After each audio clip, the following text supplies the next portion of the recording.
Marc chapitre 8. Je lis au nom de Jésus. Jésus nourrit 4000 personnes. Un autre jour, une grande foule se rassemble de nouveau. Les gens n'ont rien à manger. Alors Jésus appelle ses disciples et il leur dit, j'ai pitié de cette foule. Depuis 3 jours déjà, ils sont avec moi et ils n'ont rien à manger. Si je leur dis de rentrer chez eux sans manger, ils n'auront pas la force de continuer leur chemin. En effet, quelques-uns sont venus de loin. Ses disciples lui répondent, comment peut-on donner à manger à tous ces gens ici dans cet endroit désert? Jésus leur demande, vous avez combien de pains? Ils lui disent, 7. Jésus commande à la foule de s'asseoir par terre. Il prend les 7 pains et il remercie Dieu. Il partage les pains et les donne aux disciples pour qu'ils les distribuent à la foule. Ils ont encore quelques petits poissons. Jésus dit une prière de bénédiction pour les poissons et il demande à ses disciples de les distribuer aussi. Les gens mangent autant qu'ils veulent. Les disciples emportent 7 paniers pleins de morceaux qui restent. Et maintenant, il y avait environ 4000 personnes. Ensuite, Jésus les renvoie. Tout de suite après, il monte dans la barque avec ses disciples et il va dans la région de Dalmanuta. Les pharisiens demandent un miracle à Jésus. Les pharisiens arrivent et se mettent à discuter avec Jésus. Ils veulent lui tendre un piège et lui disent, fais un miracle devant nous. Ainsi, tu nous prouveras que c'est Dieu qui t'envoie. Jésus pousse un grand soupir et dit, pourquoi est-ce que les gens d'aujourd'hui demandent un miracle? Je vous le dis, c'est la vérité. Les gens d'aujourd'hui ne verront aucun miracle. Ensuite, Jésus quitte les pharisiens. Il monte dans la barque et il part de l'autre côté du lac. Les disciples ne comprennent rien. Les disciples ont oublié de prendre du pain. Ils ont un seul pain avec eux dans la barque. Jésus leur donne cet ordre. Faites attention. Méfiez-vous du levain des pharisiens et du levain d'Hérode.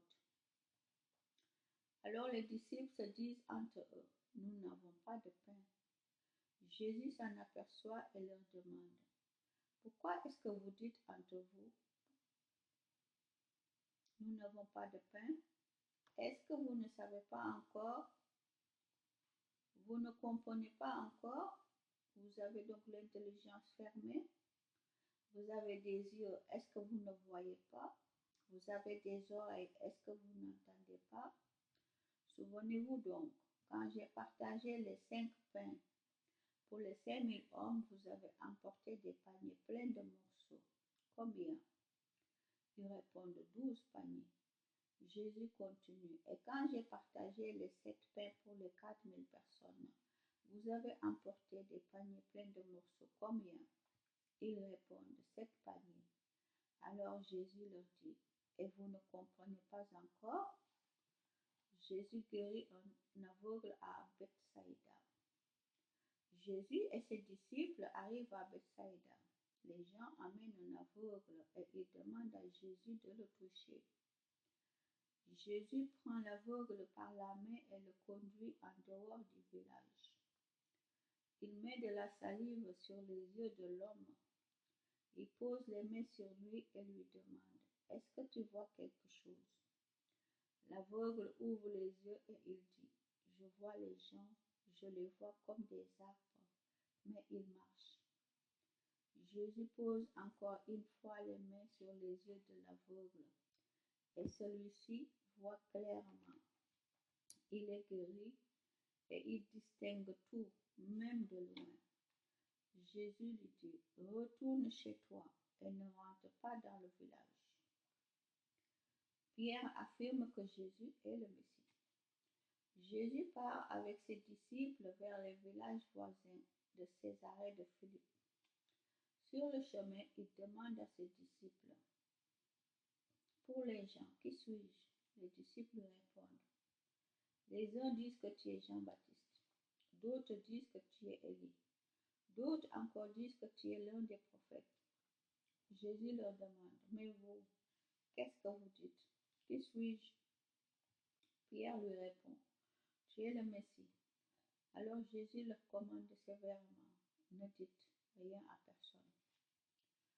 Jésus annonce qu'il va mourir et se relever de la mort. Ensuite, Jésus commence à enseigner ceci à ses disciples. Il faut que le Fils de l'homme souffre beaucoup. Les anciens, les chefs des prêtres et les maîtres de la loi ne voudront pas de lui. Ils le feront mourir. Et 3 jours après, il se relèvera de la mort.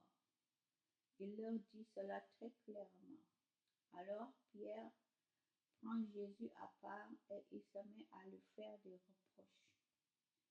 Jésus se retourne, il regarde ses disciples et il fait des reproches à Pierre. Il lui dit, va-t'en, passe derrière moi, Satan. Tu ne penses pas comme Dieu, mais comme les hommes. Les disciples doivent être prêts à donner leur vie comme Jésus. Ensuite, Jésus appelle la foule avec ses disciples et il leur dit, si quelqu'un veut venir avec moi, il ne doit plus penser à lui-même. Il doit porter sa croix et me suivre. En effet, celui qui veut sauver sa vie la perdra. Mais celui qui perdra sa vie à cause de moi et de la bonne nouvelle, il la sauvera. Si une personne gagne toutes les richesses du monde, mais si elle perd sa vie, à quoi cela lui sert-il? Qu'est-ce qu'on peut payer en échange de la vie? Les gens d'aujourd'hui sont pécheurs et infidèles à Dieu. Si quelqu'un a honte de moi et de mes paroles, au milieu de ces gens-là, alors moi, le Fils de l'homme, j'aurai honte de lui quand je viendrai avec les anges saints dans la gloire de mon Père. Amen.